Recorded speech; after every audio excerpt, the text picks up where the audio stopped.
This deck is called the Prophecy Spellbook Deck. It's one of the two Tier 0 decks currently in the meta, along with Elemental Dragons. And this is just a little video so you can understand how the deck works and why it's so good right now. So the main card, there's three main cards in this deck. One of them is the High Priestess of Prophecy, Spellbook of Judgment, Spellbook of Secrets. So these are your three main cards in the deck. Spellbook of Judgment, basically, it allows you to search out at the end phase a spellbook spell card.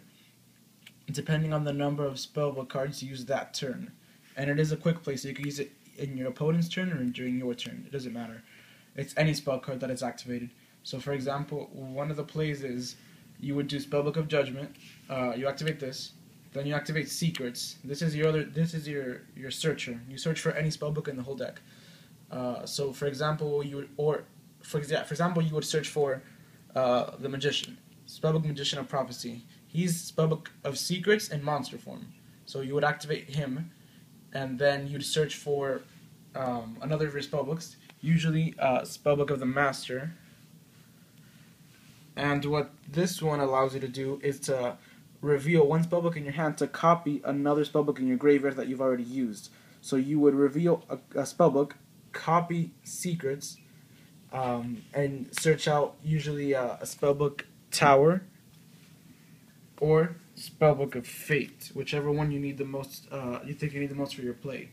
The Tower is a field spell that allows you to draw an extra card by recycling a spellbook from your graveyard, adding it to the bottom of your deck, and you draw an extra card. So it's an extra draw every turn, as well as it allows you to recycle your spellbooks. So it sort of gives your deck a little bit more speed, more than it actually has right now.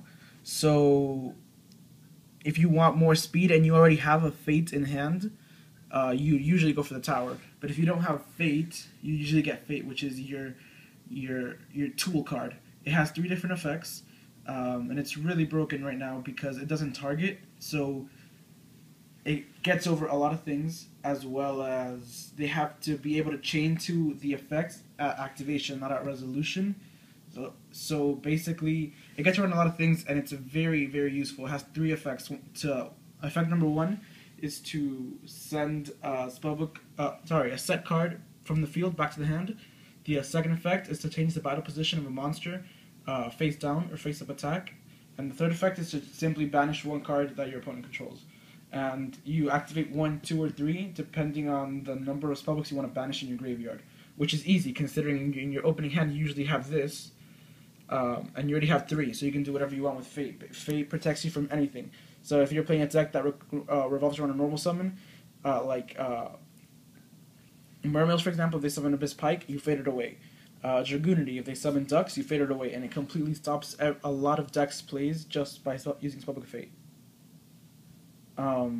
So that's usually what you do in your first turn. And then at your end phase, Judgment resolves. So for every spell card you activated this turn, you get to add another one to your hand, so you basically haven't lost anything.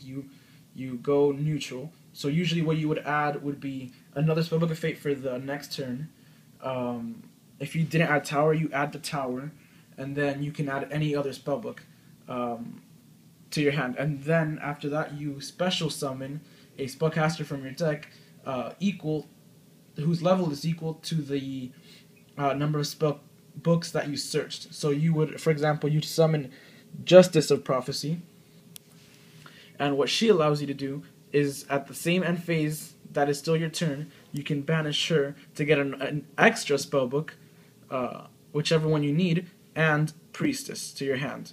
So your end hand will probably look like this. This would be in your graveyard. You'd have Priestess in hand. This will be your field. So your hand would be Priestess, any spellbook of your choice, any 3 of your choice, and an extra spellbook, such as another Judgment. So you could do the same thing next turn, or you usually get another Secrets. So next turn, you're set. You can activate Judgment, Secret, and do everything all over again, and just keep the hand advantage strong.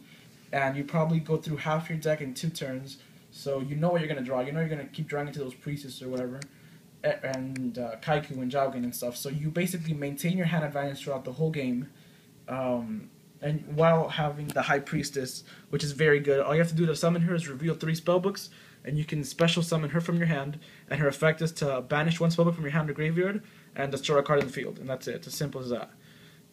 So it's basically the deck gives you a strong hand advantage, and a strong field presence, because you have the Fate that can stop their play, the Priestess that's pretty big, she's 2500 and has an amazing effect, and you can double draw every turn.